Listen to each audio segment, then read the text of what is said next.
Welcome to the Bariatric Nutrition Coach podcast, where we empower you with weight loss surgery, nutrition knowledge, mindset advice, and inspiration so you succeed in your weight and health journey. I'm your host, Jane Stoltz, and I'm a bariatric dietitian who has helped over 1,300 people on their weight loss surgery journeys. I'm also a solo mum, lover of long walks while listening to podcasts, partial to a glass of wine, and the ocean is my happy place. Join me as I dive deep into bariatric nutrition and lifestyle topics and deliver them to you in bite-sized, palatable episodes every Monday. Now let's go. Hello and welcome to this week's episode of the Bariatric Nutrition Coach podcast. I think this might be, it's episode number 51. So we are over halfway to my first goal, which is to reach 100 episodes of the podcast. So thank you so much for your support so far, for listening, for the lovely feedback that I receive on this podcast. It makes a really big difference. Now, for people that are just discovering me, I want to just share a little bit about myself, and then I'm going to talk about a really common challenge, struggle, or hurdle, whatever you kind of maybe how you think of it, of the comparing yourself to others in your bariatric journey. And so we're going to dig into that. And it's not strictly dietetic like nutrition, but it very much comes up a lot in my coaching. And I thought it was a really important topic to chat about. But before we get into that, I'll just share a little bit about myself. If you don't know much about me, people are finding me looking through podcasts and discovering me in podcasts. So if you've discovered me on Instagram, a little bit about me already. My name is Jane Stoltz. Yes, I'm an Aussie. I'm a registered dietitian, and I decided to specialise in bariatrics or weight loss surgery over 6 years ago. It'd been an interest for a long time, and then the timing was right for me to specialise and do that extra training and find the best spot for me to learn about the area of bariatrics and really cut my teeth, so to speak, in the area. And I first started out in bariatrics. I had my business located under the roof of a very busy bariatric centre. And that's where I started over 6 years ago. I worked with people pre-surgery and every stage after.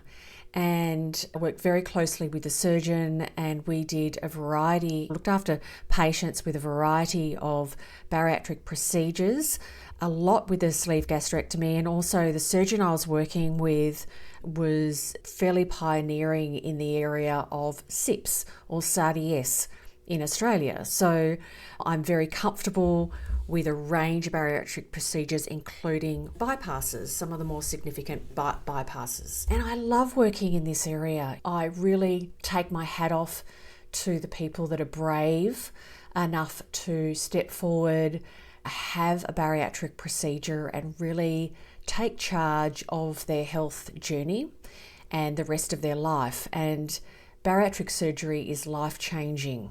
And I feel really privileged to be able to support people in their bariatric journey from a nutritional perspective. So it's around 3 years ago that I moved my business out of the bariatric centre, and now I work solely online. I developed a program called the Bariatric Nutrition Bootcamp, and it's a coaching and support program that I run and work with people all over the world.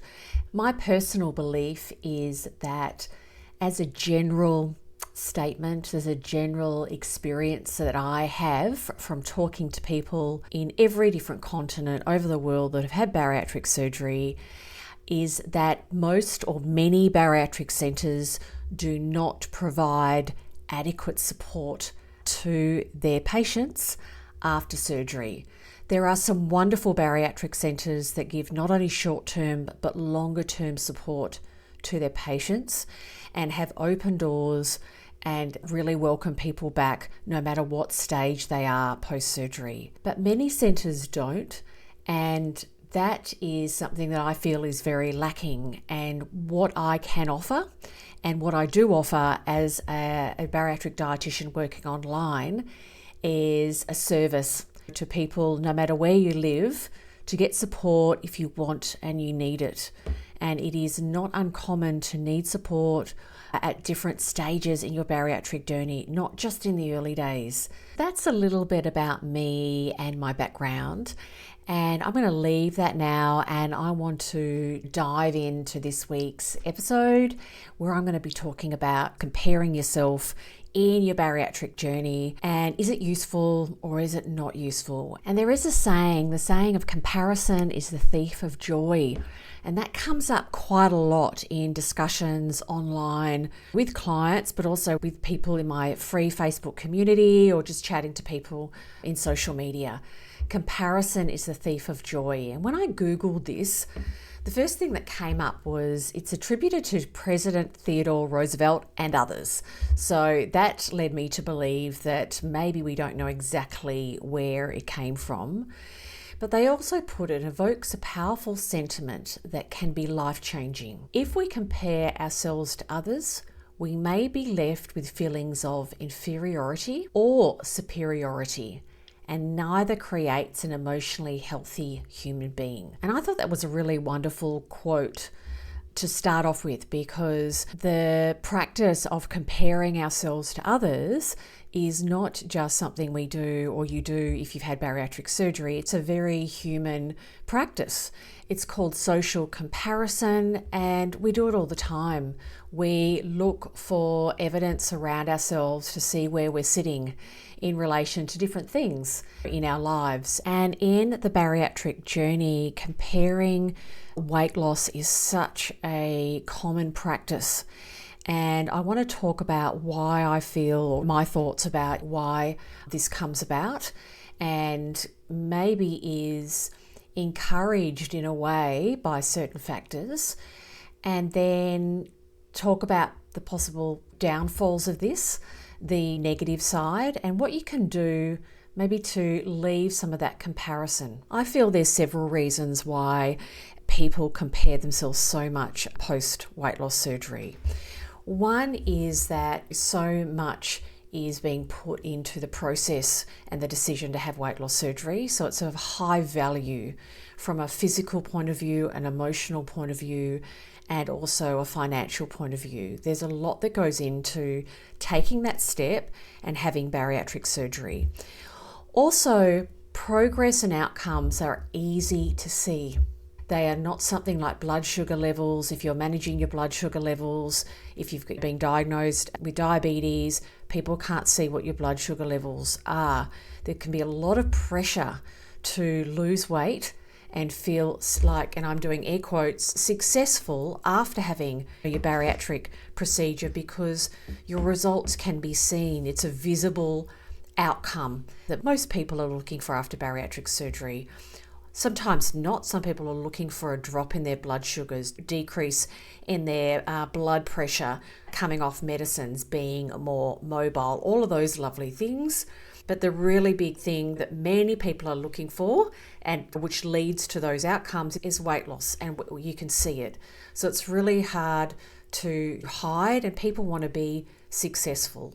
And this also can be exacerbated a little bit by some bariatric centres, I feel, by giving maybe really set goals and goal weights that maybe might not always be realistic, or might be not going to be what that person achieves. And so when a surgeon give you a goal weight, and if people don't feel like they've got there, even if they've done absolutely amazing, they've changed their life, all of that, they can move, their pathology is great, they've come off medication, they've dropped lots of dress sizes, some people can still feel like they haven't done as well because they haven't got to that, in air quotes, goal weight that was given to them. So there's, I suppose, a cluster of reasons why I feel this comes up really strongly for many, many people, as well as social media.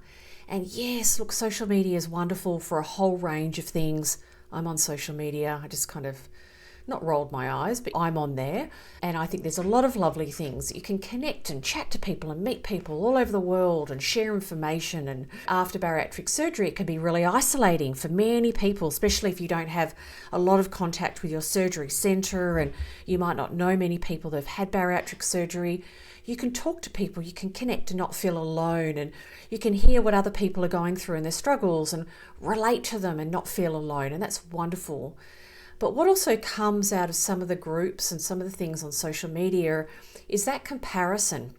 That person had surgery around the same time as me and they've lost this amount of weight. They've done this. They can run this far. This is how their life's changed. Mine hasn't changed so much. So that's the other side of the coin that I see with social media as well, is that really kind of can foster a bit more of this comparison, and it's not a positive thing.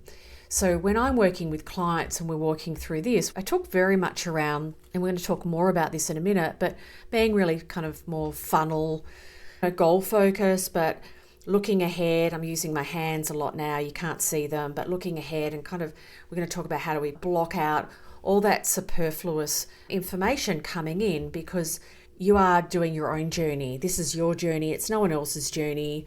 It's your body. It's no one else's body.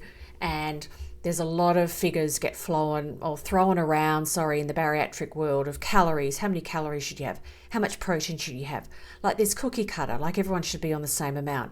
And it's just not the case. Everyone's an individual.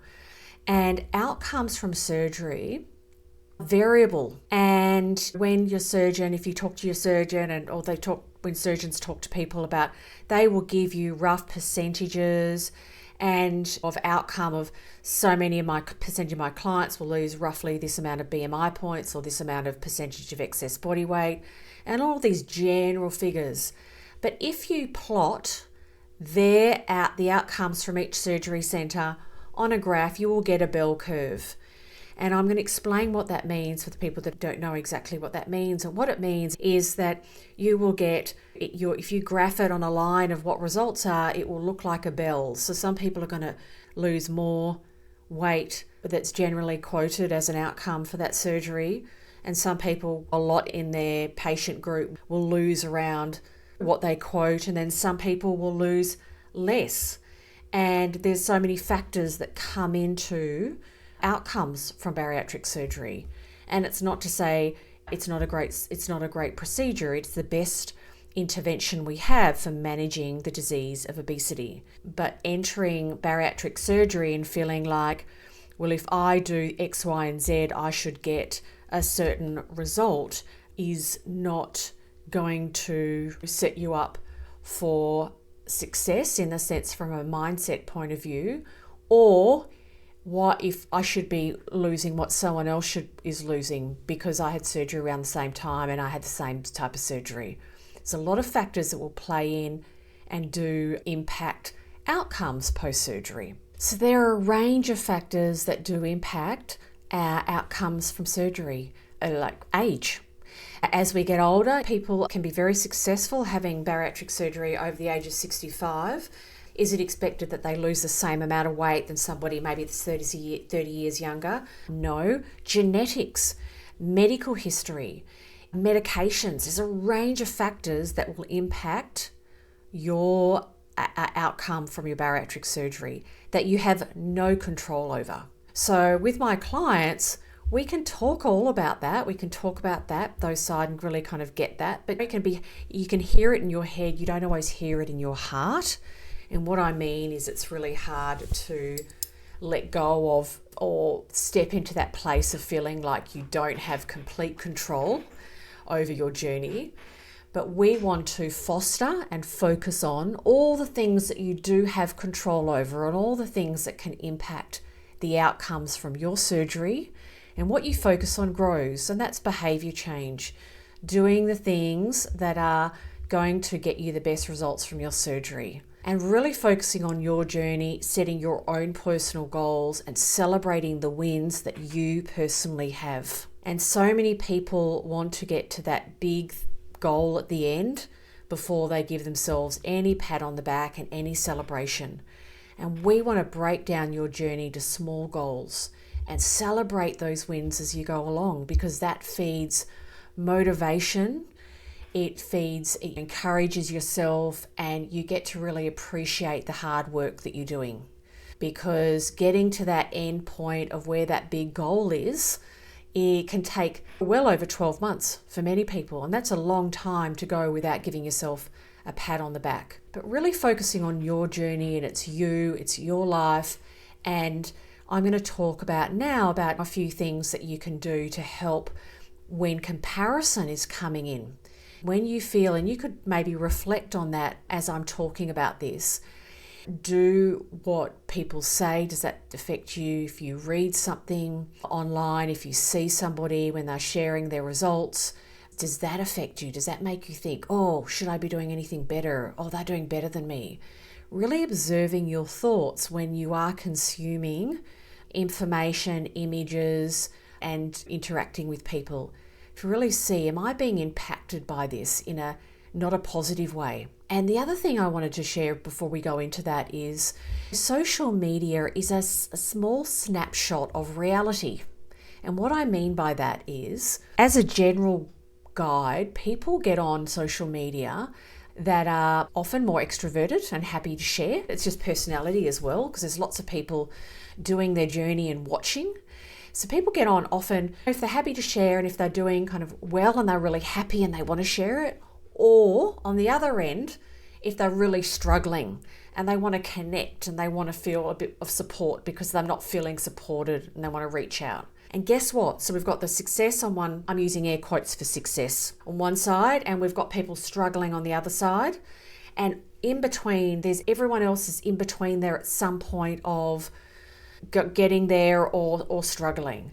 And obviously that changes at different times. So what I'm letting is, just because you look and see one person that is losing, say, more weight than you at that particular time, that particular day, doesn't mean they're not struggling with something else. It doesn't mean in 2 months or 6 months they are still going to be at that place. And that's not to put them down, but it's just to really try and work on really getting a little bit of perspective about what we see on social media is kind of like a snapshot of different people, but it's not even everyone. So I hope I've explained that kind of point well enough for you. Now tell me, is this you? You have had your bariatric surgery and you're feeling lost, you're lacking support, and you don't know what to eat and when. Or you may have noticed after your surgery, your hunger and cravings have started to return, and you are scared you won't reach your goals. You may have had some weight regain and you want to stop the weight regain and lose some more weight. You may be pre-surgery and you want support to be fully prepared for your weight loss surgery journey.